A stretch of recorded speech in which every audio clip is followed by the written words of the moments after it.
No, no, not there. No, not there either. Pick another one. Next. Oh, no. Oh, yeah, there. There, that's where I want to settle down and start a family.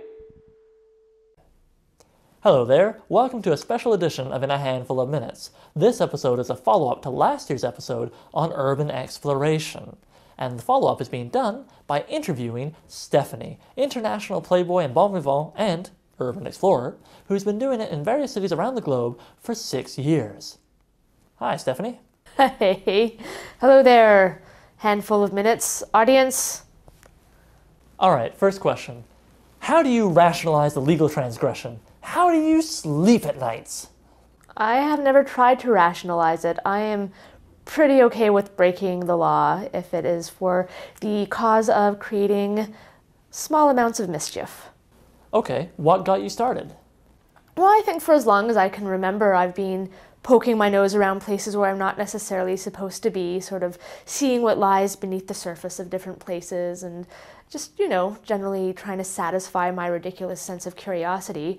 But it wasn't until 2004, I'd say, when I really discovered urban exploration. Up until that point, if I came across an abandoned building or a utility tunnel or anywhere I wasn't supposed to be, I would, poke my head in and explore and see what there was to see. And of course, I loved doing that. But it never occurred to me to create a hobby out of it. But a little before 2004, somebody found out that I had been doing a little bit of exploration, and they said, well, why don't you check out this website? And they told me to go to infiltration.org. And that introduced me to things like sneaking into hotel swimming pools and different utility tunnels and things like that. And from there, I found a website that was called uer.ca, which I am a current member of. And that just sort of opened the doors to this crazy world of urban exploration and abandoned buildings. What would you say are the best cities for doing urban exploration in? Even though I've only had one day of exploring there and I only got to really go into one building, I'd have to say Detroit, just because Detroit is like the mecca of abandonments, and the building that I went to there was just huge. It was the Michigan Central Depot, which is just this classic urban exploration building that everybody who's into the hobby knows about. And it was a big train station that was once a symbol of the opulence and decadence of the United States, and now it's the complete opposite. It is a symbol of, how the mighty have fallen. So it's so interesting, and there are many, many other places that I've seen photos of in Detroit that I am just itching to explore, which I haven't done yet, but it's definitely on my list of things to do. Is there anything you'd like to suggest to people who want to try it out for the first time? I would suggest doing some research first. If you live in a larger city like, say, Toronto, there's probably a group of people who are out there who actually do urban exploration, and they probably have some kind of online community. So find out what that is, go on there, introduce yourself, see if any of the more experienced explorers would be willing to take you out. If you're not fortunate enough to live in a city like Toronto, where basically if you're interested in this, there's your opportunity right there.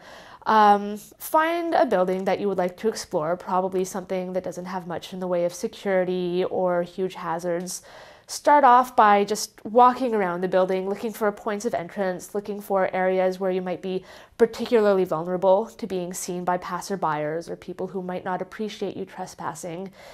And once you've done that, go home, get some equipment, get a flashlight, get some good quality shoes. I always explore my steel toe, steel shank boots because you never know what crazy pieces of metal are buried under a thin layer of leaves or debris.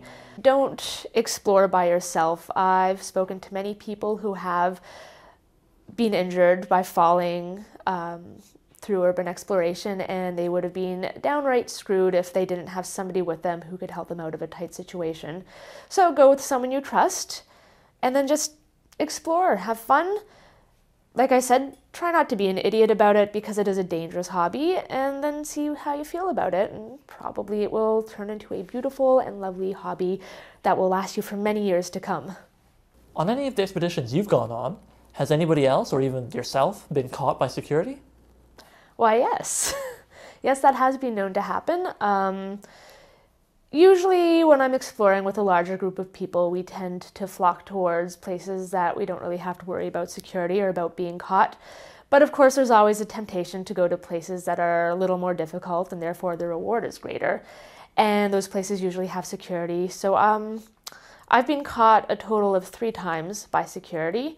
Once here in Toronto, and we just sort of got a slap on the wrist and we're told, don't come back. Once actually in Detroit, in the building I was talking about, the Michigan Central Depot, we were actually caught by border security, and then we knew that he'd seen us. There wasn't really a point in running away, and we had just gotten there, and there was no way I was wasting my trip to Detroit with like spending 5 minutes in this amazing building and then being scared off by security. So we actually confronted him and said, listen, we're just here with some cameras and some tripods. We're not going to cause any trouble. Do you mind if we just take a look around for a little bit longer and take some more photos? And he was just like, fine. And then the 3rd time was actually in Berlin in an abandoned amusement park, which was amazing. It was me and these 2 other guys who I'd run into there, and we sort of became friends throughout the exploration. But some kids had gone into the park and they were like flaunting their presence and not being very careful. So the security guard caught them, and as he was escorting them out, he happened to walk past the place where we were. So he was just like, all right, you two, come on. But at a place like that, an abandoned amusement park, which is incredibly easy to get into, and in a larger park that has a lot of people there, I'm guessing this kind of thing happens a lot. So, you know. Okay, so last question. Do you have a favorite urban exploration story you'd like to share with us? All right. So I was in Ottawa, that's where I'm from, and a friend of mine was like, hey, Steph, what you do sounds kind of interesting.